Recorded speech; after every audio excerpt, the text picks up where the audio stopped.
भाइयों और बहनों, पाकिस्तान हासिल करने के लिए हमने बहुत कुर्बानी की है। अल्लाह ताला ने हमें अस्सलाम वालेकुम, मैं हूं राना अदनान शबीर खान और आप देख रहे हैं नवाए फिक्र। बेलबास आए थे इस दुनिया में गालिब, बेलबास आए थे इस दुनिया में गालिब, एक कफन के लिए इतना सफ़र कर गए।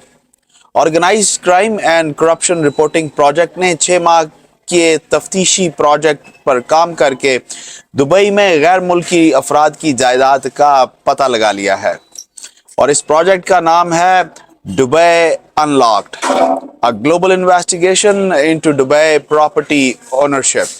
और ये रिपोर्ट आज यानी 14 मई को पब्लिश हो गई है।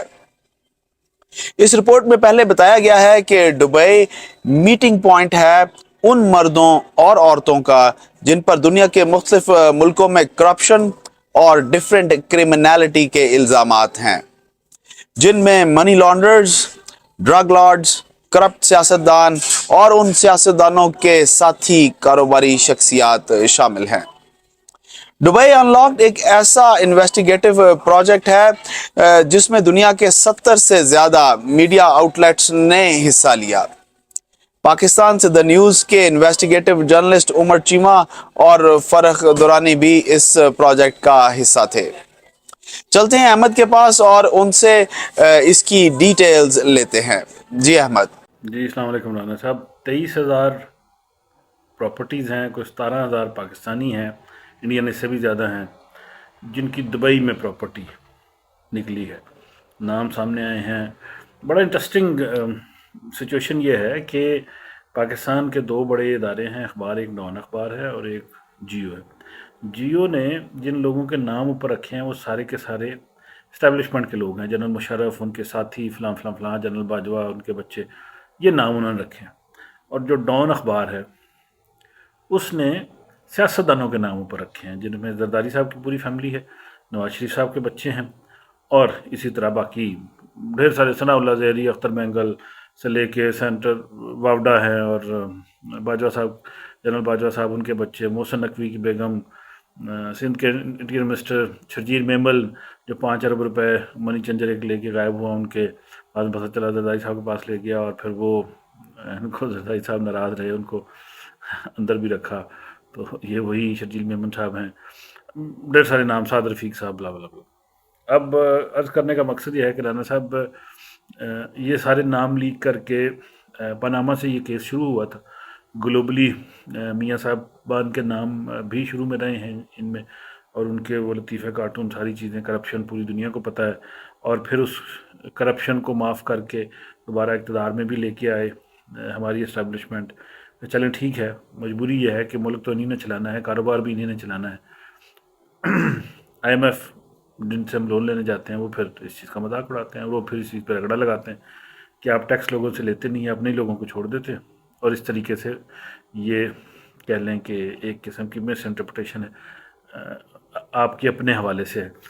IMF ने आज जो डिस्कशन की वज़ारत ख़ज़ाना के साथ, तो उन्होंने कहा कि 7,000 अरब रुपए का टैक्स जो है आप इकट्ठा नहीं करते, जो कि करना चाहिए इन लोगों से भी, यानी कि मुतवसत नहीं बल्कि मुतमव्वल जो तबका है, एफ्लुएंट क्लास है, उनसे आप 7,000 अरब रुपए का टैक्स नहीं इकट्ठा करते। जब आप 7,000 अरब रुपए का टैक्स नहीं इकट्ठा करेंगे तो ये लोग 7,000 अरब रुपए हर साल बाहर ले जाएंगे। ये $10 बिलियन की प्रॉपर्टी बताई जा रही है, 2020 की है, ये सिर्फ 2022 की है, सिर्फ 1 साल की प्रॉपर्टी है $10 बिलियन, और अब तक शायद ये $12 बिलियन तक की हो चुकी होगी। अर्ज़ करने का मकसद है कि अगर सिर्फ 1 साल तक या 1 साल में अगर इतनी अमाउंट जाती है, बाकी सालों में कितनी जा रही होगी। 18वीं तरमीम करके हमने सूबों को इख्तियारत दे दिए, सूबों के जितने MNA MPs थे वो अब अरब खरबपति हो गए। इसी तरीके से पैसे उठा के बाहर ले जाते हैं, मुल्क में भी नहीं लगाते। रोना तो ये है कि आप करप्शन भी करें और फिर पैसा भी बाहर ले जाएं, मुल्क में भी ना लगाएं। मुल्क का पैसा, अगर यही पैसा मुल्क में लगा हो तो यही मुल्क जो है कहाँ से कहाँ पहुँचा हुआ हो, ना PIA का रोना हो, ना किसी और का रोना। پچھلے دن FBI نے 5 لاکھ افراد کے نام دیے جو کہ ٹیکس نہیں دے رہے، ٹیکس ریٹرن نہیں جمع کرا رہے. اگر ان 5 لاکھ افراد کی جو لسٹ ہے وہ ابھی بھی نیٹ پہ پڑی ہے FBI کی، اگر وہ لسٹ اور یہ لسٹ آپس میں میچ نہیں کرتی تو اس کا مطلب ہے کہ FBI نے پھر جعلی لسٹ دی ہے، اور FBI جو ہے وہ خود ہی جان کے لوگوں سے ٹیکس نہیں اکٹھا کرنا چاہتا. اگر FBI کے اندر ابھی بھی یہ سچویشن ہے، اتنی ریفارمز کر کے اتنے پچھلے 20-30 سال سے اصلاحات ہی چل رہی ہیں FBI کے اندر سے، تو اگر یہ سب کچھ بھی ہے تو پھر IMF ٹھیک طریقے سے آپ کو ڈنڈا دیتا ہے. پھر اسی قابل ہے FBI بھی اور آپ کا ٹیکس حکام بھی. تو یہ رانا صاحب لسٹ ہے، اور یہ آج ہر جو ہے نا میڈیا کے اوپر چھائی ہوئی ہے کہ جناب یہ نام آ گئے ہیں دبئی میں پاکستانی بزنس مینوں کے جو وہاں پہ ان کی پراپرٹی اون کرتے ہیں. جی رانا صاحب. خواتین و حضرات، کیا پاکستان سے باہر کاروبار کرنا یا کسی بھی قسم کی پراپرٹی خریدنا کوئی جرم ہے؟ میرا خیال ہے کہ 3 قسم کے لوگ ملک سے باہر پراپرٹی یا بزنس خریدتے ہیں.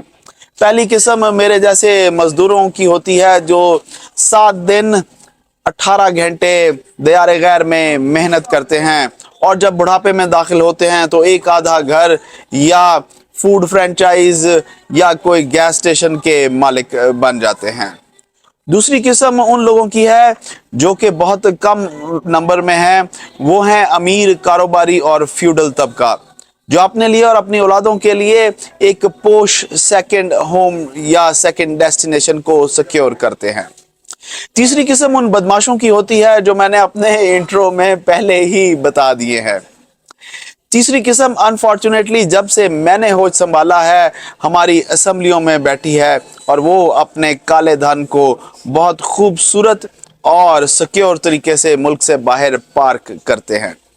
اس کے لیے ضروری نہیں ہے کہ وہ پیسہ پراپرٹی یا بزنس اپنے ہی نام پر خریدیں یا رکھیں. اس کے لیے میرے جیسے غریب مزدور حاضر ہیں، اور بلکہ پورا ایک نیٹ ورک موجود ہے. پاکستان تحریک انصاف والے بہت سی پوسٹیں شیئر کر رہے ہیں کہ خان کے پاس کوئی فلیٹ نہیں ہے، تو جناب ان کی ہمشیرہ اور ان کی فرنٹ وومن فرا گوگی جس نے گھڑی کی قیمت کیش کی صورت میں وصول کی تھی، اور ملک سے دونوں میاں بیوی باہر بھاگے ہوئے بھی ہیں، ان کے نام موجود ہیں. دال میں کوئی تھوڑا بہت آپ کو کالا پتھر نہیں، بلکہ مجھے تو پوری دال ہی کالی نظر آ رہی ہے. اس میں بہت سارے ایسے لوگ ہوں گے جو بے نامی ہوں گے، جن کو شاید پاکستان میں بیٹھے ہوئے پتہ بھی نہ ہو کہ ان کے نام پہ دبئی میں ایک پوش فلیٹ موجود ہے. بہرحال جیسے کہ غالب نے کہا کہ بے لباس آئے تھے اس دنیا میں اور بے لباس ہی جائیں گے. یہ کالا دھن اسی دنیا میں رہ جائے گا، اور آپ کو اللہ تعالیٰ کو جواب ضرور دینا پڑے گا. ہو سکتا ہے آپ ٹیکس سے وقتی طور پہ بچ جائیں، لیکن یہ آپ کا جو اسکیپ ہے یہ بہت ٹیمپریری ہے. میں آپ سے اجازت لوں گا. اللہ آپ سب کو آسانیاں نصیب فرمائے اور آسانیاں تقسیم کرنا نصیب فرمائے. السلام علیکم.